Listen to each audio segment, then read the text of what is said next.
there, welcome to another edition of Shorty on the Fly.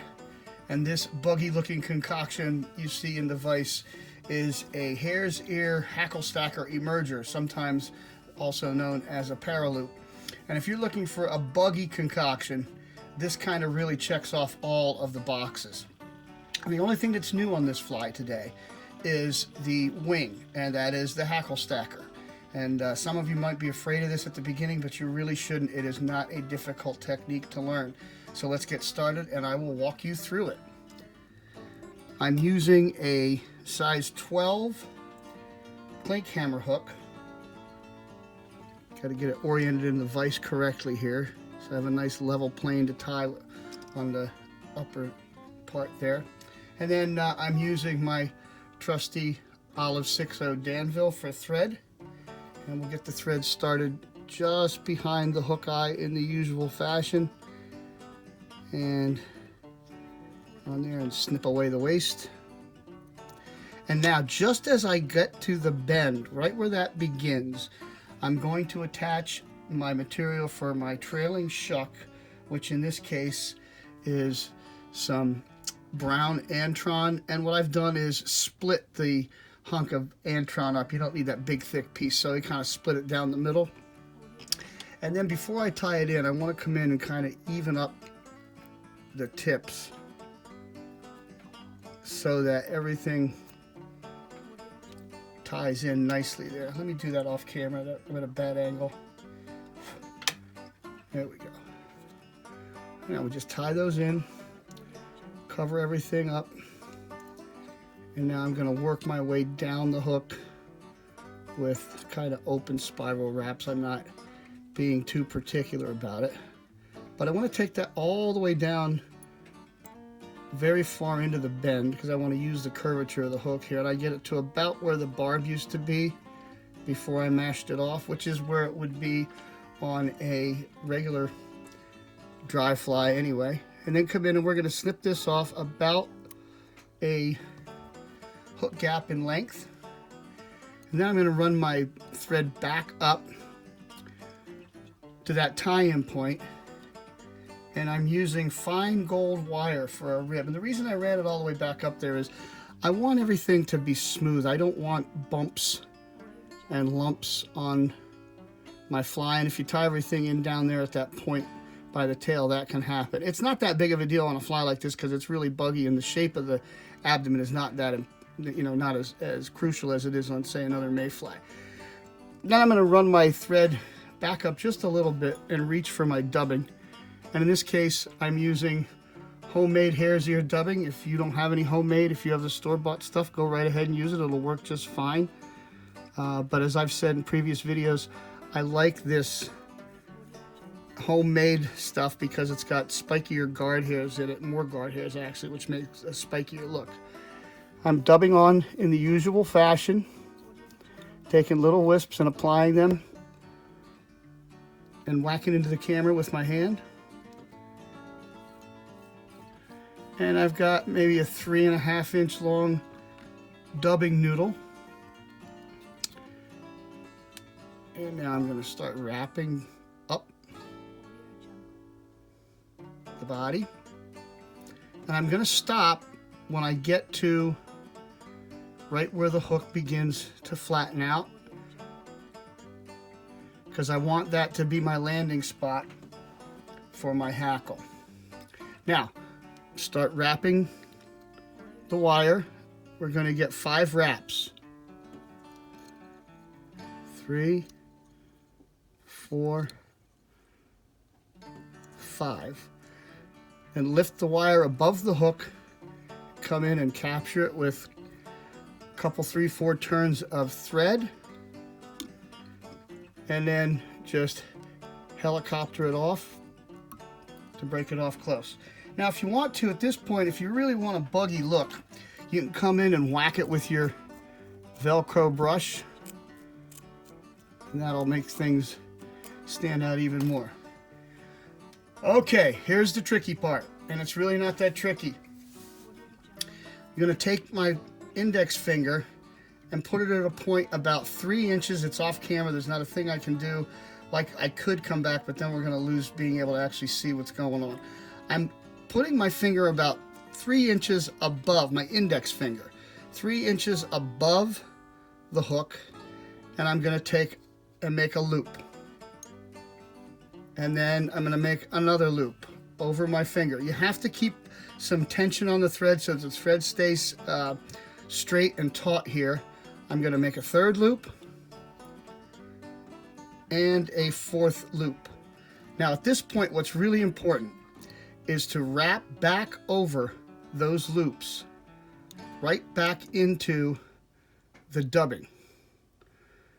And the reason you want to do that is because if you don't, when you take your fingers out of the loop, those loops are going to want to twist. I've taken my finger out and see they're staying apart so that I can get my finger back in there, which is going to be important for the next step on the fly. Now I'm going to use a grizzly hackle today. You can use whatever you like, but I like grizzly. I think it's a, you know, again, bugginess is what we're looking for here. I'm just going to peel off the bottom there. I don't want those webby fibers. Give myself a good spot to tie this in. I'm tying it in with the shiny side facing me. It really doesn't make that much difference when you see what I'm going to do here, but lay it right up against the hook and tie that right in up against those thread loops that you made. Lock it in good and run your thread right back up to that point. Now, lift that loop up with your right hand and insert the index finger of, or excuse me, with your left hand. Lift it up with your left hand and insert the index finger of your right hand into the loops and hold them up straight. Now, using your index finger and thumb, I'll go come in close so you can see, of your left hand, I'm just going to wrap that around and pass it to the ring finger and thumb of my right hand. Okay? It's really not that tricky. Just keep your finger, your index finger in the loops and keep them tight and wrap your way up. Now we want to come in and measure to see where this is relative to the hook eye, and that's perfect. Now we want to come back down with those wraps. Okay, just wrap right through. I know it looks a little wonky and nasty, but trust me, the end effect is worth it, and you'll be able to get it. I know it looks nasty, but hang in there. Now once you get all the way to the bottom, grab the feather or the hackle with your the ring finger and thumb of your right hand and pull the loop out with your left hand. Now bring that hackle over into the front of the hook, and with your right hand grab the whole mess and pull it back and out of the way. And I got just about all of that on the first try. Now pick up your thread and using a pinch wrap, pinch the thread, pull it down over the hackle. And just take a couple of more wraps to lock everything in good. And there it is. The hard part's over now. All right, take a breath, relax, and now come in and clip out the rest of the hackle. We're almost done. We need a thorax, and for that I'm going to use SLF Prism dubbing in a color called, you guessed it, Hare's Ear. Pull out a little bit of that dubbing and spin it onto the thread.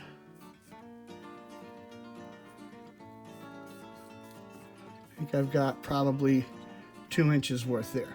Now, pull everything back and out of the way. And just start wrapping the dubbing around the hook. Work your way up to the hook point, or the hook eye. Okay, now, lift that loop, those loops up again, and come in with your right hand, or your left hand, and pull all of those fibers back and out of the way. You're looking for a landing spot. Okay, we've got everything out of the way. Now pull that loop and pull the thread to the side of the hook near you and pinch. Now come in and make 2 loose wraps. Actually, I'm going to do 3. And you'll see how that's sitting up like that. See that right there? Just pull on that and it'll seat right into the spot that you want it. Just going to check. Yeah, we got it. All right, now, again, pull things up and out of the way. Take a couple wraps to lock that in. Pull the thread back over where you just were and take a few more wraps to make sure you lock it in. Now take it back up to the front. And once more, just take a couple of wraps. What we really want to do is make sure those loops are really locked in place there. Okay? And we're about done. Come in and snip away your loops.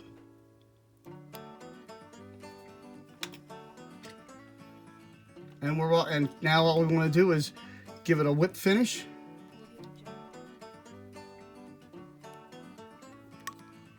And we're done. Now, there are times when you're going to want to mess with this just a little bit and see it's not, the fibers aren't laying symmetrical on either side of the hook. So you just have to kind of come in here and play with them a little bit and make them cooperate. And now we have what I'm looking for. Okay, so that's the top of the hook. And then here's what it looks like from the bottom. Right? Now, I did a version of this on Tightlines video a couple of years ago for Tim Flagler, and it was a Hendrickson, and it was do the same thing with a straight shanked hook, and that's a great fly too. I just like this configuration as an attractor pattern. You can tie this for any mayfly pattern you want. As I've said with so many of these, you know, alter the body, alter the wing color, alter the size of the hook, you know, whatever you like. But the basic technique is not that hard. I encourage you might want to practice it on the hook alone first so that you get comfortable with it. But it really is a great pattern, and they float beautifully. They have a great profile on the water. So tie them up, give it a try. Let me know how you make out. If you like the video, subscribe, leave a comment. We love hearing from you. I bid you peace.